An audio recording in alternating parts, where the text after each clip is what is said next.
सभी को नमस्कार। इस लेक्चर में सिंधु घाटी सभ्यता या इंडस वैली सिविलाइजेशन के टॉपिक को मैं कवर कर रहा हूँ। इसके पहले कल एक वीडियो बनाया था जिसमें दो टॉपिक कवर किया था। फर्स्ट टॉपिक का नाम था सोर्स ऑफ एंशिएंट हिस्ट्री, प्राचीन इतिहास के स्रोत, और दूसरा इतिहास को कितने कालखंड में बांट के पढ़ा जाता है, उस चीज़ को मैं डिस्कस किया था।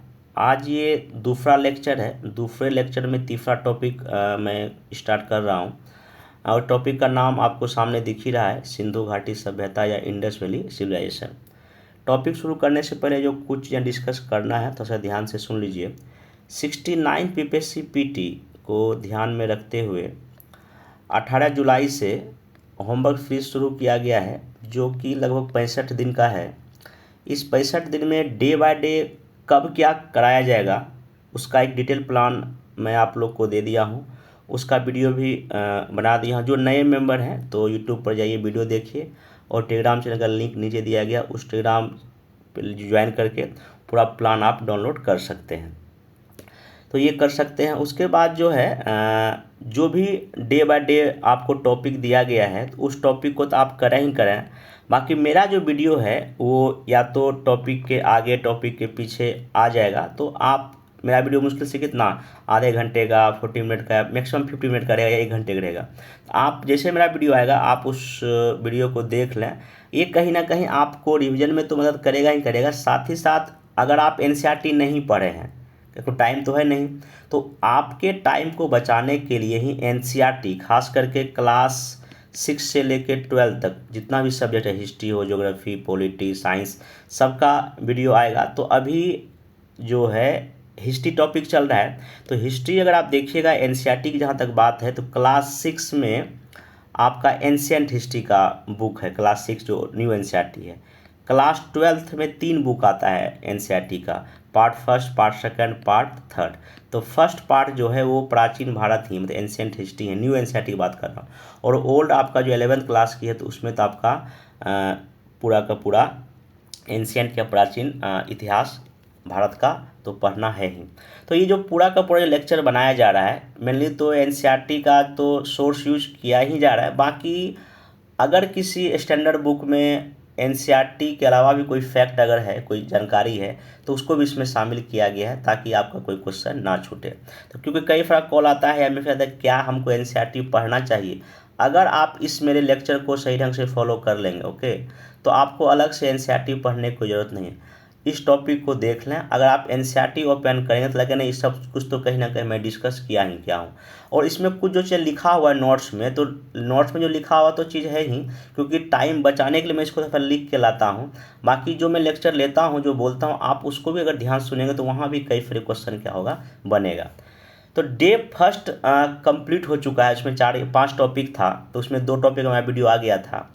तो डे फर्स्ट जब ख़त्म हुआ तो शाम में 8 से लेकर 9 बजे के बीच में लगभग 40 से 50 क्वेश्चन आप लोग को उससे सॉल्व करने दिया गया, एमसीक्यू दिया गया।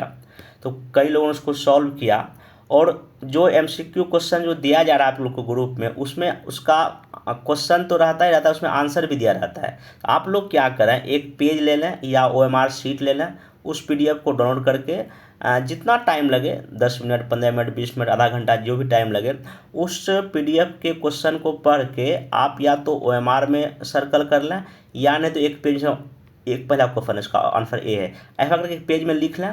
बाकी जो उसमें आंसर दिया रहता है उसमें मैच कीजिए कि कौन सा सही हुआ कौन सा गलत हुआ। जहाँ गलत हुआ तो देखिए क्या आप उसको पढ़े थे, या पढ़े थे तो क्या भूल गए, या पढ़े ही नहीं थे, तो वही है। तो आप जब इस पर डे प्रोसेस से गुजरिएगा तो आपको अपना खुद का मूल्यांकन करने में काफ़ी मदद मिलेगा कि मैं कितना दिन में जो पढ़ता या पढ़ती हूँ कितना हमको आउटपुट मिल पाता है। जो क्वेश्चन गलत हो तो उस टॉपिक को या उस चीज़ों को फिर से जाके बुक में पढ़ लीजिए उसी वक्त तुरंत। और इसलिए मैं शाम में पर डे एमसीक्यू देता हूं ताकि आप रात में सोने से पहले जो दिन भर आप पढ़ें, जो आपको याद नहीं रह पाया, उसको एक बार आप रिवाइज कर लें, ठीक ना। तो ये डे बाय डे प्रोसेस चलेगा। अगर देखा जाए तो मेरे ख्याल से पर डे एमसीक्यू में आपको मिनिमम तो 30 क्वेश्चन मिलेगा ही, 30 से 40 क्वेश्चन मिलेगा क्योंकि वो डिपेंड करता है टॉपिक से। मौर्यन एम्पायर है, वो काफ़ी लंबा टॉपिक है, तो वहाँ आपको ज़्यादा क्वेश्चन मिल जाएगा। तो ऑन एवरेज अगर 30 क्वेश्चन भी अगर मान के चलें, 30 गुना 60, क्योंकि लगभग 60 दिन का प्रोग्राम है, तो लगभग 1800 नहीं, लगभग 2000 एमसीक्यू आपको सॉल्व करना पड़ेगा, और मैं करवाऊंगा विथ आंसर। अगर आप ये 2000 कर लेंगे, एमसीक्यू उधर कर लेंगे, बाकी लगभग मेरा 12 टेस्ट चल रहा है ऑनलाइन और ऑफलाइन, वहाँ लगभग 150 क्वेश्चन दिया गया है। तो इतना सारा एमसीक्यू सॉल्व कर लेंगे, बाकी प्रीवियस ईयर है, तो मेरे ख्याल से 69 चीज़ें आपकी थोड़ा सा आसान हो जाएगा। तो जो भी इस प्रोग्राम में जुड़ना चाहते हैं, नीचे नंबर दिया गया, वहां आप कॉल करके इससे जुड़ सकते, इसका फ़ायदा उठा सकते हैं। आइए इस वीडियो को अब शुरू करते हैं। सबसे पहला देखिए, सिंधु घाटी सभ्यता, चूँकि ये पीटी का मेनली क्लास ले रहा हूँ, ये तो ऑप्शनल का नहीं है या मेंस का क्लास में, जहाँ मैं काफ़ी डिटेल में इसको चर्चा करूँ। इसमें जो भी फैक्ट बनता है, जो की जानकारी आपको पीटी के लिए चाहिए, उसी को मैं डिस्कस करूँगा। बाकी वीडियो को ध्यान से देखिए और सुनिए। अगर हो सके तो, अगर आपको लगता है कि इसका नोट्स तैयार करना चाहिए, तो आप इसको नोट्स भी तैयार कर लें। तो सबसे पहले देखिए, इसमें जो सिंधु घाटी सभ्यता है, ये एक शहरी जो है ना सभ्यता है। इसमें सबसे पहला एक टर्म जो आता है सभ्यता या सिविलाइजेशन का, तो सिंपल सा मतलब ये है, कोई अगर संस्कृति या कल्चर जब किसी एरिया में जब लंबे समय के लिए जब एग्जिस्ट कर जाता है, जब लंबे समय तक रह जाता है, वही बाद में कहीं ना कहीं आपका सभ्यता या सिविलाइजेशन में तब्दील हो जाता है। जैसे सिंधु घाटी सभ्यता है, तो ऑन एवरेज लगभग ये 900 या 1000 मतलब कि ईस्वी के आसपास रहा। इतने लंबे समय तक ये कल्चर एग्जिस्ट किया, वहाँ रहा, इसलिए इसको हम लोग क्या बोल देते हैं, सभ्यता। तो सभ्यता कुछ नहीं, जो लोग का जो कल्चर होता है, जो रहन सहन होता है, जब वही काफ़ी लंबे समय के जब हो जाता है, उसको हम सिविलाइजेशन या सभ्यता कहते हैं। ये समान सा डिफिनेशन है। बाकी जिनका ऑप्शनल होगा तो वो अपने लेवल पे जब पढ़ना होगा तो उसको पढ़ लीजिएगा। अब इसमें जो है सबसे पहली बात है कि सिंधु घाटी सभ्यता या जो इंडस वैली सिविलाइजेशन है, तो इसमें क्या क्या हमको एग्जाम के पॉइंट से पूछा जा सकता है। सबसे पहला, अगर आप एनसीईआरटी ओपन कीजिएगा तो एक चार्ल्स मेसन नाम के एक ईस्ट इंडिया कंपनी का एक सैनिक था, उसका नाम आता है। उसने पहली बार ये जानकारी दिया था लगभग 1826 के आसपास, कि पंजाब में एक साहिवाल एक जगह का नाम है, वो भी पाकिस्तान में है। उसने पहली बार जानकारी दी यहाँ पे इस तरह कुछ एक सभ्यता या चीज़ें हो सकती है, ऐसा करके उन्होंने जानकारी दिया था, चार्ल्स मेसन। ओके, फिर आगे लगभग 50 साल के बाद 1875 में अलेक्जेंडर कनिंघम, ये ध्यान रखिए नाम, न्यू एनसीईआरटी आपका जो है क्लास 12th में इसको काफ़ी अच्छे से कनिंघम के बारे में दिया गया है। ये कनिंघम जो है, हमारा देश का जो पुरातात्विक जो सर्वे का जो डिपार्टमेंट है, आर्कियोलॉजिकल सर्वे ऑफ इंडिया, उसका पहला जो है ना ये जनरल डायरेक्टर था। ये भी क्वेश्चन एक बार मैं पूछ चुका, क्योंकि ये न्यू एनसीईआरटी 12th में दिया हुआ, जाकर आप इसको खोल के देख सकते हैं। तो पहली बार यहाँ का मुहर या सील के बारे में इसने जानकारी दिया था, अलेक्जेंडर कनिंघम ने। ये आप चीज़ में ध्यान रखिएगा।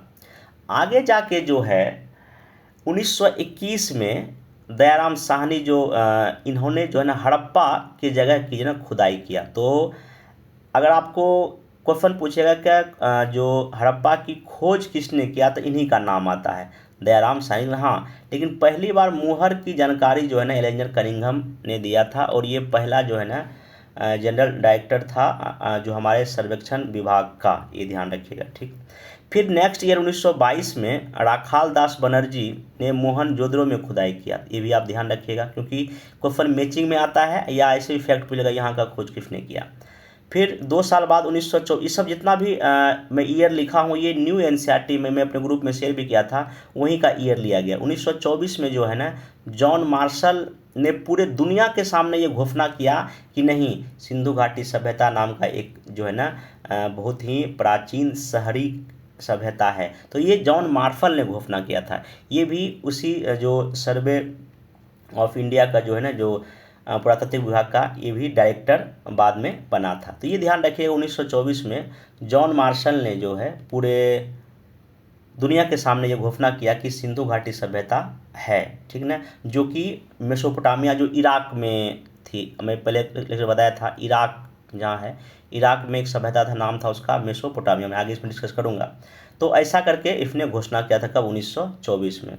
आगे जाके इसमें एक और अंग्रेज अधिकारी जो कि इस आर्कियोलॉजिकल सर्वे ऑफ इंडिया के डायरेक्टर, जनरल डायरेक्टर बनता है, उसका नाम है एम व्हीलर। उनका भी योगदान इसमें जो है ना सिंधु घाटी सभ्यता में खुदाई को लेके चीज़ें रहता है। तो अगर क्वेश्चन ये पूछेगा कि सिंधु घाटी सभ्यता के खनन या खुदाई से जुड़े हुए अगर कुछ लोगों के बारे में, तो एक तो आप देखिए ये माइनिंग से जुड़ा हुआ आदमी नहीं था, बस हाँ इसमें जानकारी दिया कि ऐसा चीज़ें हो सकता है। बाकी ये कनिंघम का नाम आप ले सकते हो, इसमें ऑप्शन रहेगा। फिर आपका दयाराम साहनी का, राखालदास बनर्जी का, जॉन मार्शल का, व्हीलर का, ये सब एस आर राव का, बी एल लाल का, बी के थापर का, आर एस बिस्ट का, ये सब अगर नाम आप रहेगा या तो चीज़ें इजीली वहाँ सॉल्व कर पाएंगे। आगे जाके फिर 1955 में एस आर राव ने लोथल का जो है ना खुदाई में भाग लिया। फिर 1960 में बी लाल और बी के थापर जो है ना कालीबंगन की जगह का। फिर 1990 में आर एस बिस्ट ने धौलावीरा का। तो ये एनसीईआरटी का चीज़ें हैं, तो इसको आप सब एक ध्यान रखिएगा कहाँ कहाँ किसने किसने खोजने में मदद किया है।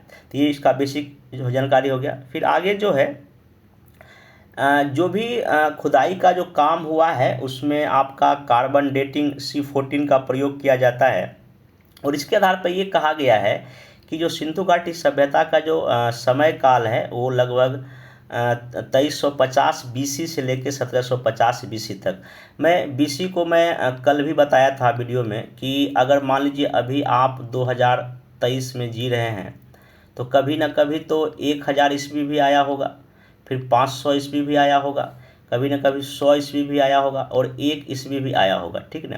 तो 1 ईस्वी के पहले जो भी चीज़ें जो घटना घटा है उसको हम बोलते हैं बिफोर क्राइस्ट, या इसको शॉर्ट में BC।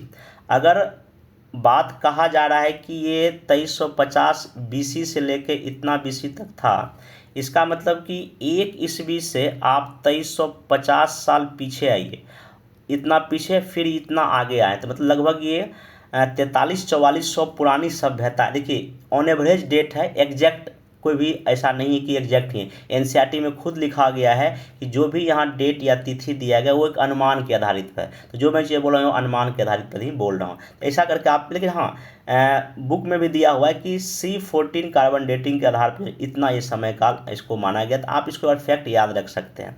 फिर जो सिंधु घाटी सभ्यता चूँकि एक शहर था ये, और कोई भी अगर शहर बनता है तो शहर एक दिन में नहीं बनता है, शहर को बनने में लंबा टाइम लगता है। पहले एक घर बनता है, फिर 2 घर, फिर 3 घर, फिर 4 घर, फिर यहाँ के लोगों कई तरह की आर्थिक गतिविधि करेंगे, फिर व्यापार होगा, ट्रेड होगा, एक जगह का दूसरे व्यापार होगा, लोगों की इनकम बढ़ेगी, लोग यहाँ आएंगे। तो धीरे धीरे यही जो है ना, पहले घर था फिर गांव बना, और समय के साथ लंबे समय तक आपका ये शहर में तब्दील हो जाता है।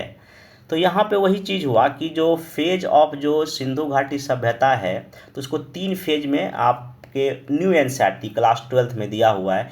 एक तो प्रारंभिक एज है, उसको ईयरली कहा गया, लगभग ये 3300 से लेकर लगभग 2600 BC तक चला था, ये प्रारंभिक एज था ये।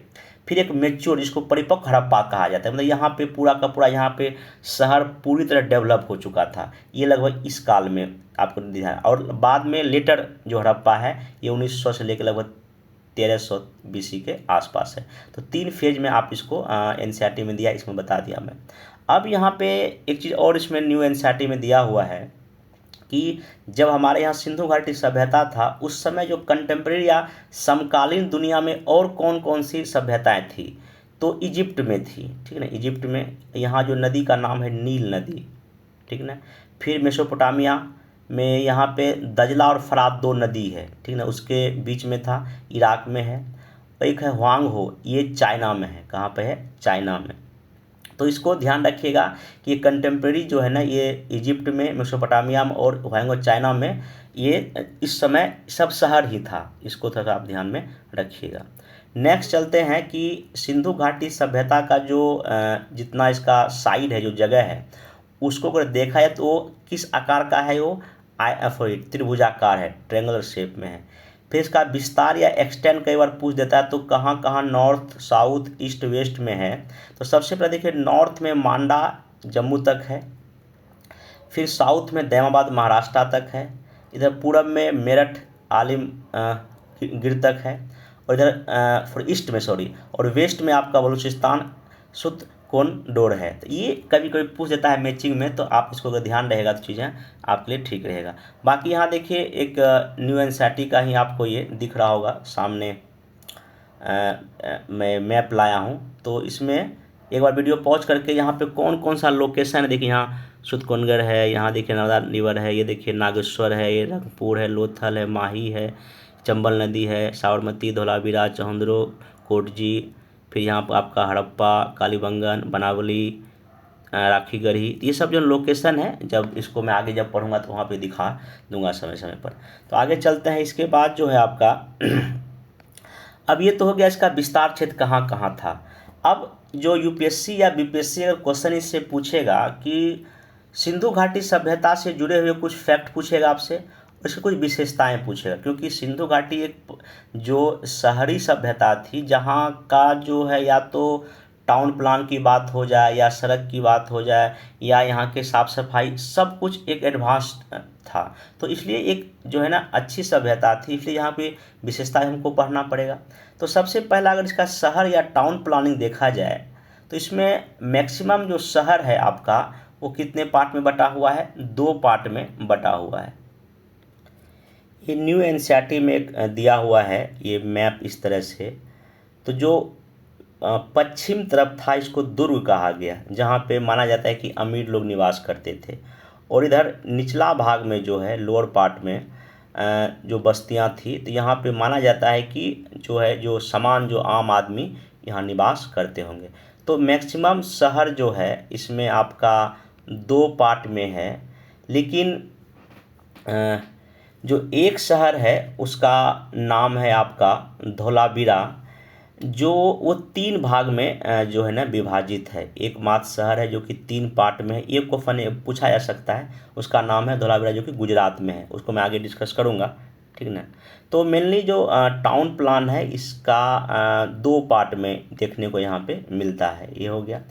फिर नेक्स्ट इसमें जो इन्फॉर्मेशन चाहिए आपको, हाँ ध्यान रखिए, जो दुर्ग जो है ये आपका वेस्ट पश्चिम में है, और ये लोअर पार्ट कहाँ आपका ईस्ट में। ये भी अगर कथन आधारित क्वेश्चन पूछेगा तो वहाँ आपका जवाब दे सकते हैं।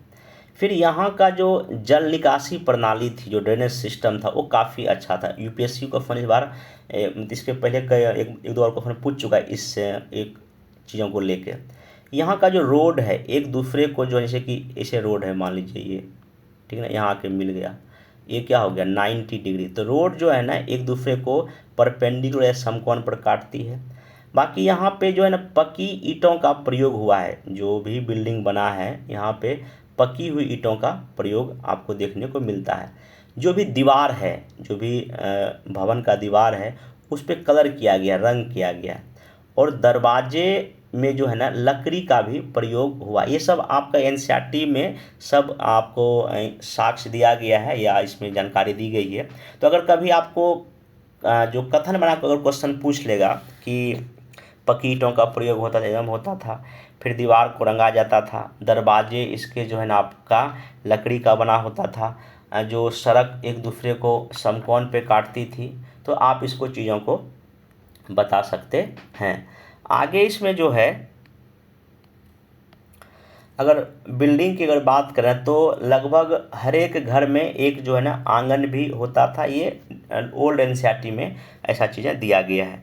तो टाउन के बाद अगला आता है यहाँ का जो इकोनॉमिक लाइफ या जो सोशल आर्थिक जो जीवन था वो क्या था। तो सिंपल यहाँ पे जो खेती का भी काम होता था, जिसमें कि गेहूँ, जौ, राई, मटर और भी जो है फसल यहाँ उगाए जाते थे। लेकिन एक चीज़ ध्यान रखिए, सबसे मोस्ट इम्पोर्टेंट जो है आपका कॉटन, जिसको हम कपास बोलते हैं, कपास की खेती जो है ना यहाँ पे सबसे पहली बार हुआ है।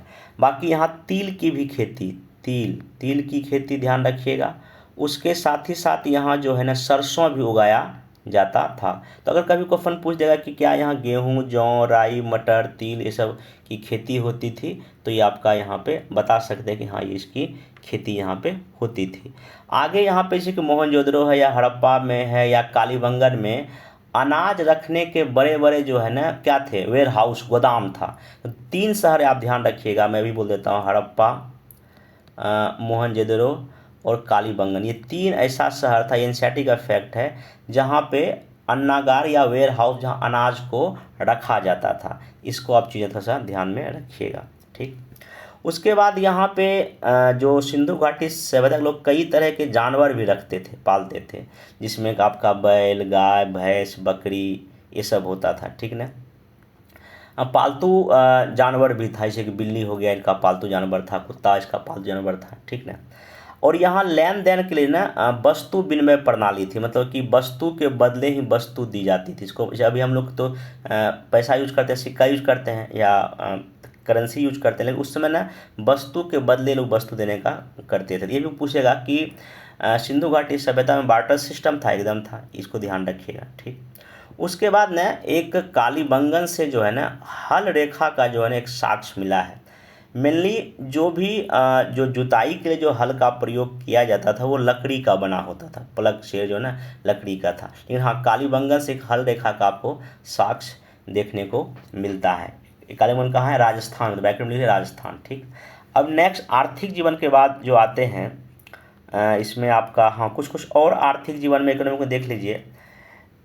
2 तरह का ट्रेड या व्यापार होता था, एक तो इंटरनल व्यापार भी होता था, और इंटरनल व्यापार ये जो लोग जो करते थे ये बैलगाड़ी या कार्ट से करते थे, और जो एक्सटर्नल व्यापार जो किसी दूसरे जगह ये जहाज या नाव का प्रयोग करते थे। और 2 यहाँ बंदरगाह या 2 पोर्ट है, एक तो नाम है सुतकनगढ़ और एक है लोथल। ये बहुत इंपॉर्टेंट है, क्योंकि अगर आप इसका लोकेशन देखिएगा मैप में तो दोनों आपको तट पे दिखाई पड़ेगा। तो मैं यहाँ दिखा देता हूँ, ये तट पे, यहाँ पे इसको देख लीजिए, यहाँ पे ये तट है और यहाँ भी आपका इस जगह आपका लोथल है। तो ये 2 आपका बड़ा बंदरगाह है, और ये कई बार एग्जाम में पूछ चुका है कि 2 बंदरगाह, लोथल तो कई बार पूछ चुका है, आप इसको थोड़ा ध्यान में रखिएगा। एक मेलुहा वर्ड का यूज किया गया है मेसोपोटामिया में, ये कहीं ना कहीं सिंधु घाटी सभ्यता या हड़प्पा से ही ये उसी का शब्द है, इसी के बारे में कहीं ना कहीं कहा गया, क्योंकि मेसोपोटामिया में भी और अमन में भी सिंधु घाटी सभ्यता की कुछ चीज़ें वहाँ मिला है। इससे ये पता चलता है कि इन सब जगह ये लोग आपस में अपना व्यापार करते थे। अब कुछ और जो ये लोग जो कुछ चीज़ें सिंधु घाटी से तो लोग इम्पोर्ट करते थे, कुछ फैक्ट देख लीजिए, जैसे कि कॉपर है, तांबा जो है लोग खेतरी, राजस्थान और बलूचिस्तान से मंगाते थे। टीन जो है ना, टीन अफगानिस्तान और ईरान से। फिर आपका गोल्ड वो साउथ इंडिया से, अफगानिस्तान से भी और फारस से भी लाते थे। शीशा जिसको लीड, ये ईरान, अफगानिस्तान और राजस्थान से लाते थे। जो सिल्वर, चांदी ईरान और अफगानिस्तान से। ये सब कुछ ना कभी मैचिंग आएगा तो आप इसको ध्यान में रखिएगा, इस लोग वहाँ से अपना इंपोर्ट करते थे। ये हो गया यहाँ का आपका मेनली आर्थिक जीवन।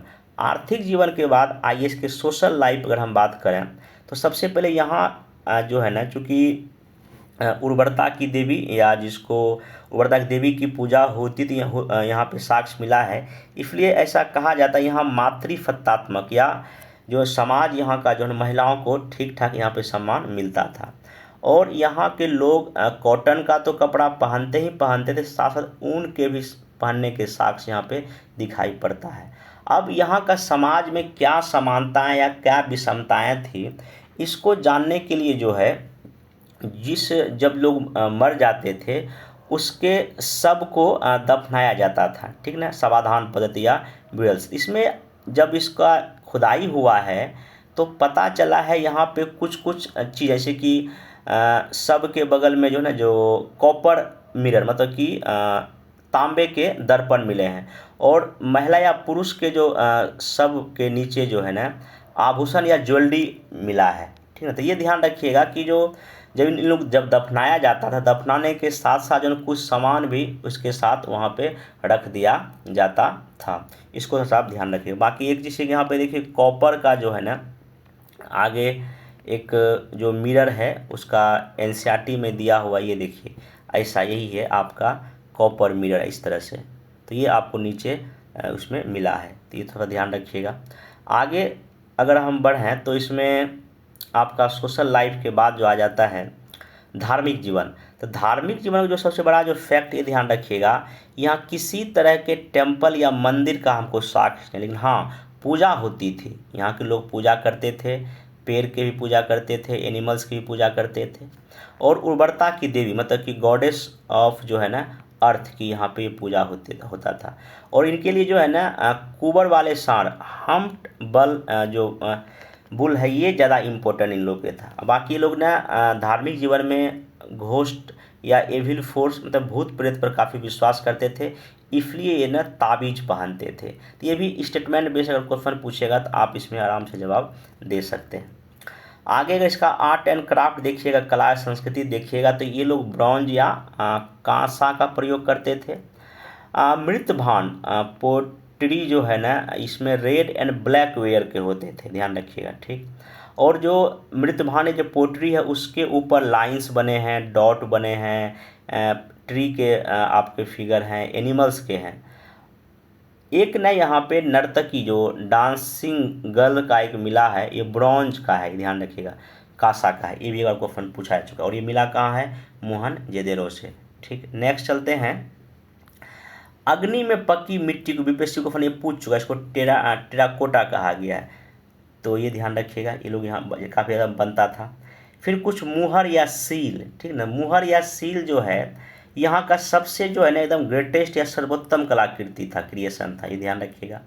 इस मुहर पर जो है ना एक सींग के जानवर के, भैंस के, टाइगर, बाघ के, बकरी के, हाथी के जो है ना आपको इसमें फिगर मिला है, किस पर, सील या मुहर पे। ये सील या मुहर का मेनली यूज जो है ना लंबे दूरी के कम्युनिकेशन के लिए या ट्रेड के पर्पज से किया जाता था, क्योंकि उसके ऊपर अपना ये मुहर लगा देते थे कि हाँ उसी का है, ठीक ना। बाकी एक फेमस जो सील जो है, जो मुहर है, ये आपका किसका है, पशुपति का है। ये भी क्वेश्चन एक बार पूछ चुका है। फिर यहाँ सिंधु घाटी सभ्यता में जो है चहुंदरो एक जगह का नाम है, जहाँ मनके के लिए बहुत ही फेमस था कारखाना। तो आपको ध्यान रखिएगा बीड मेकिंग में, तो इसके लिए जो ये लोग जो यूज करता था मटेरियल्स, इसमें आपका एक पत्थर था कार्नेलियन, एग्जाम पूछ चुका है, ये एनसीईआरटी न्यू में दिया हुआ है, कार्नेलियन। फिर जेस्पर, ये पत्थर एक तरह का, गोल्ड है, कॉपर है और ब्रॉन्ज है। इस तरह के मेटल का यूज करता था लोग मनके बनाने में। फिर ये मनके का शेप या आकार देखिएगा तो कोई बेलनाकार है, कोई गोल है, सर्कल है, कोई चक्र है, कोई ऐसे करके, और जगह का नाम क्या है, चहुंदरो है। फिर यहाँ के लोग माप तौल के लिए भी कुछ चीज़ें प्रयोग करते थे, जैसे कि माप तौल के जो बाट इन लोग को मिला है उसमें जो यूज हुआ है मटेरियल्स, उसको चर्ट पत्थर कहा गया है। ये न्यू एनसीईआरटी में काफ़ी अच्छे दिया, चर्ट स्टोन कहा गया, इसको भी क्वेश्चन पूछा जा सकता है। फिर यहाँ बाइनरी सिस्टम पर जो इन लोग का था वाट, इसको द्विधारी कहा गया, जैसे कि 1 फिर 2 फिर 4 फिर 8 फिर ऐसे करके लगभग 1280 तक जाता था। और जो भी चीज़ें था वो 16 के मल्टीपल्स में था, ठीक है। ये ध्यान रखिएगा, अपर वाला ये लोअर वाला था और ये अपर वाला था। मापने के लिए अगर किसी की लंबाई मापना हो तो ये लोग ने स्टिक या डंडे का प्रयोग करता था, ये भी न्यू एनसीईआरटी में आपका चीज़ें दिया गया है। बाकी देखिए बगल में आपको ये सब जैसे कि आपका ये धौलावीरा में देखिए यहाँ जलाशय का ये ऐसा करके फिगर है। फिर देखिए यही है आपका पोट्री या मृतभांड, ये कैसे कैसे करके इसमें जो काफ़ी अच्छे से ना इसको डिजाइन किया गया। बाकी यहाँ देखिए आपको तांबे और कांसे के यहाँ बर्तन आपको दिखाई पड़ेगा। फिर यहाँ देखिए ये उर्वरता की देवी का फोटो है, फिर एक राजा का देखिए ऐसे करके दाढ़ी वाला है, फिर ये कॉपर का जो है दर्पण हो गया।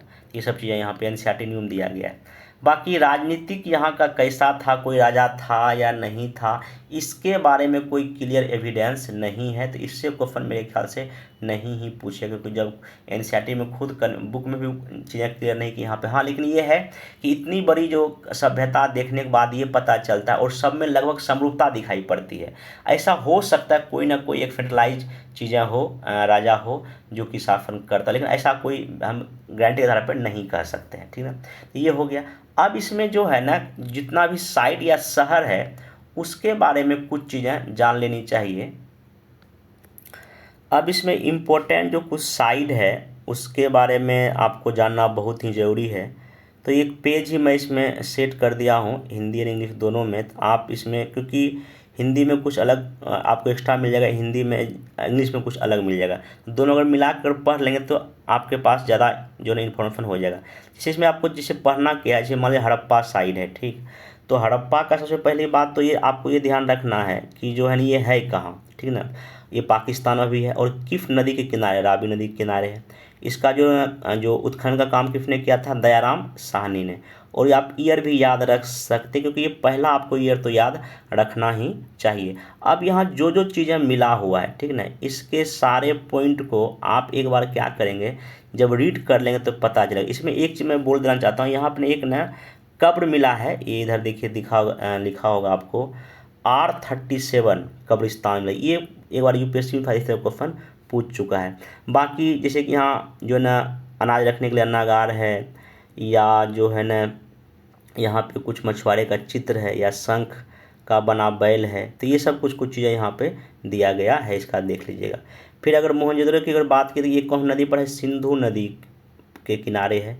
राखाल दास ने इसका खोज किया है। बाकी इसको ना क्या कहा गया है, मृतकों का टीला। ये भी शायद एक बार क्वेश्चन जो है आपका पूछ चुका है। यहाँ देखिए वही चीज़ आपको इधर इंग्लिश में मिल जाएगा, ठीक ना, ईयर दिया हुआ है। बाकी यहाँ ग्रेट बात है, या यूनिकॉर्न का सील जो एक सिंग वाले का यहाँ सील मिला हुआ है। फिर यहाँ पे देखिए डांसिंग गर्ल, ये ब्रॉन्ज का बना हुआ है, मतलब कि नृत्य करती लड़की का, यहाँ ये बहुत बार पूछ चुका है। यहीं पे पशुपति का सील या मुहर मिला है, ठीक है। ये सब कुछ इम्पोर्टेंट चीज़ें हैं जो कि आपको यहाँ पे जानना चाहिए। फिर अगला जो साइड आपका है सुत कोनगर है, ये आपका देख लीजिए बलूचिस्तान और दस्त रिवर पे है। और इसका बाकी ये किसने खोजा इस पर ध्यान नहीं देना है, लेकिन हाँ इसमें जो कुछ चीज़ें जो आपके लिए इम्पोर्टेंट हो सकता है, इसके शहर के बारे में जानकारी, वो आप ज़रूर ध्यान रखिएगा। इसमें जैसे कि यहाँ पे राख से भरा एक बर्तन मिला, ये शायद क्वेश्चन कहीं ना कहीं पूछ चुका है। इसके कुछ फैक्ट है, इसको देख लीजिएगा, ठीक ना। और ये नदी का तट था, इसलिए यहाँ पे ना आपका व्यापार भी होता था, ये पोर्ट भी था। फिर इसमें चहुंदरो है, ये सिंधु नदी के किनारे है। NG मजुमदार इसके जो है ना खोजकर्ता नाम दे सकते हैं, ठीक ना। यहाँ पे ईंट जो मिला, कर्व तरह का ईंट मिला, वक्राकार ईंट मिला है, ये ध्यान। यहाँ लिपस्टिक का साक्ष है, यहाँ मिट्टी के बने बैलगाड़ी का मिला हुआ है, ठीक। फिर ये मुहर का तो बड़ा कारखाना या सेंटर था ही था। कालीबंगन ये आपका घग्गर राजस्थान में है। फिर यहाँ का जो मेनली जो इम्पोर्टेंट है सर्जरी का साक्ष्य हमको कहाँ से मिला है, कालीबंगन से। पक्की मिट्टी का हल का साक्ष्य, यहाँ भूकंप अर्थक्वेक आया है, यहाँ साक्ष्य मिला है। और हल द्वारा जुते हुए खेत का भी यहाँ साक्ष्य मिला है। ये सब ध्यान रखिएगा, ठीक ना। बाकी जो इम्पोर्टेंट में जब आइएगा तो जैसे कि रोपर है, ये किस नदी के किनारे है, सरगुज के किनारे है, ठीक ना। और यहाँ कुत्ते को मालिक के साथ दफनाने का साक्ष्य मिला है, ये सब कुछ ध्यान रखिएगा। फिर रंगपुर जो मादर नदी के किनारे है, यहाँ पे कच्ची ईंटों का दुर्ग देखने को मिलता है, और धान की भूसी का साक्ष्य मिला है, ठीक ना। फिर एक है सुरकोटदा, ये कच्छ गुजरात में। इसका जो इम्पोर्टेंट ये है, यहाँ पे जो है ना घोड़े के हड्डी का साक्ष्य मिला है, ये इम्पोर्टेंट हो जाता है। हालांकि सिंधु घाटी सर्वप्रथम घोड़े हमको देखने को नहीं, लेकिन हाँ ये जो है ना आपका यहाँ पे ऐसा साक्ष्य यहाँ मिला, ये देख लीजिएगा। लोथल इम्पोर्टेंट हो गया लोकेशन, ये भोगवा नदी के किनारे है, नदी का नाम याद रखिएगा, भोगवा नदी, ठीक है ना। फिर इसमें जो हाँ रंगनाथ राव इसके खोज करता थे। यहाँ अन्नागार वेयर हाउस है, यहाँ मनके के कारखाना है, और यही बंदरगाह या इसको गोडीवाड़ा भी कहा गया है, ठीक है। और युग मतलब कि ना पेयर में जो ना सबको दफनाने का साक्ष्य मिला। और यहाँ धान की खेती, हालांकि यहाँ पे धान की खेती के साक्ष्य याद रखिएगा। फिर एक धोलावीरा, इसको ध्यान रखिए, ये कच्छ गुजरात में है, ठीक है ना। बाकी हाँ यही एक ऐसा शहर जो कि 3 भागों में आपका क्या था, डिवाइड था, ठीक है ना। बाकी यहाँ पे खेल का मैदान, स्टेडियम का साक्ष्य मिला है, ये भी एक आपके नया जानकारी हो सकता है, ठीक। बाकी इसमें उतना, जैसे बनावली का एक बार देख लीजिएगा, ये कहाँ आपका है, हरियाणा में है। नदी का नाम रखिए, सरस्वती नदी याद रखिए। बाकी यहाँ वाश बेसिन का साक्ष्य मिला है, ठीक है। बाकी इसमें जितना भी इन्फॉर्मेशन है थोड़ा बहुत आप इसको देख लीजिएगा, चीज़ आपके लिए याद हो जाएगा। बाकी यहाँ मछली पकड़ने के लोग काम करते थे। बाकी इसमें जो भी और एक्स्ट्रा साइड है उसको आप पढ़ लीजिएगा, क्योंकि इसमें बहुत सारी इन्फॉर्मेशन दिया है, और ये एक बार में याद नहीं होगा, ध्यान रखिएगा, ठीक है ना। इसको एक बार 2 बार जब पढ़ेंगे ना, तब चीज़ आपके लिए इसमें आपको याद होगा, और ये बहुत ही इंपॉर्टेंट है। अगर क्वेश्चन होगा तो इसी हिसाब से पूछ देगा कि कौन सा साइड पे क्या क्या आपका मिला हुआ है। बाकी देखिए यहाँ पर आपको ये टेराकोटा, ये देखिए वृषभ या बुल का बना हुआ, देखिए कितना अच्छा दिख रहा है। ये न्यू एनसीईआरटी का मैं लिया हूँ। फिर यहाँ देखिए ये टेराकोटा काट, या देखिए बैलगाड़ी बना हुआ है। तो इस तरह के साक्ष्य जो है ना, मतलब कि पिक्चर जो है ना न्यू एनसीईआरटी में दिया हुआ है। बाकी अंतिम में अब देखिए इसका जो पतन या डिस्क्लाइन की जहाँ तक बात है, कई तरह के ओपिनियन या डिफरेंट डिफरेंट मत दिया गया है। जैसे कुछ का नाम, इसे ध्यान रखिए, जैसे जॉन मार्शल है, उनका कहना है कि यहाँ बाढ़ आ गया तो जिसकी वजह से ख़त्म हो गया। मतलब कोई एक पे सहमत नहीं है, अलग अलग सबका मत है, ठीक ना। जैसे जॉन मार्शल क्या कहते हैं, एक व्हीलर है, उनका कहना है कि नहीं यहाँ आर्यों का आक्रमण, ये ध्यान रखिएगा। व्हीलर जो है उसका ये कहना है कि आर्य लोग आक्रमण किए जिस वजह से सभ्यता क्या हो गई, ख़त्म हो गई। फिर एक एएन घोष, उनका कहना है कि क्लाइमेट चेंज हुआ, इससे चेंज होगा। मतलब कई लोग ने अलग अलग अपना ओपिनियन दिया है।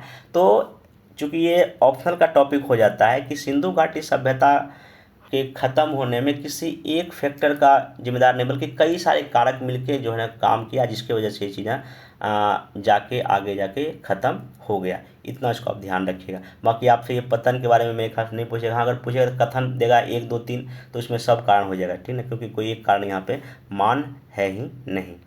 तो ये पूरा का पूरा आपका सिंधु घाटी सभ्यता था, इंडस सिविलाइजेशन था। इसको एक बार वीडियो को देख लीजिए, खास करके इसको एक बार जरूर पढ़ लीजिएगा अच्छे से, ठीक ना।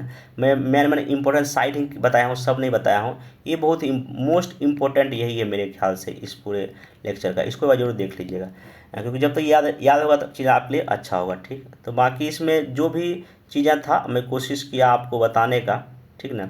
हाँ, एक चीज़ छूट गया यहाँ पे, ये वाला, यहाँ का जो हड़प्पा का जो स्क्रिप्ट या लिपि जो है लिपि के बारे में वही अलेक्जेंडर कनिंघम को ही पहली बार इसने बताया था, ठीक है। और बाकी यहाँ पिक्टोग्राफी में लिखा हुआ चित्र लेखात्मक है, इसको पहले लेफ्ट से राइट, फिर राइट से लेफ्ट, फिर लेफ्ट से राइट लिखा गया था। ये सब ध्यान रखिएगा, ठीक है। बाकी इसमें और कोई चीज़ ऐसा नहीं है जो कि एनसीईआरटी में दिया है और जो मैंने डिस्कस किया हूँ, चीज़ें हो ही गया है। तो इसको आप अच्छे वीडियो देखें, एक बार 2 बार जो भी, बाकी अगर इसका नोट्स बना लें। बाकी नेक्स्ट वीडियो में वैदिक काल करेंगे, फिर आपका महाजनपद, फिर जैन बौद्ध, ऐसे करके वीडियो मेरा आते रहेगा। तो मिलते हैं नेक्स्ट वीडियो में। Thank you.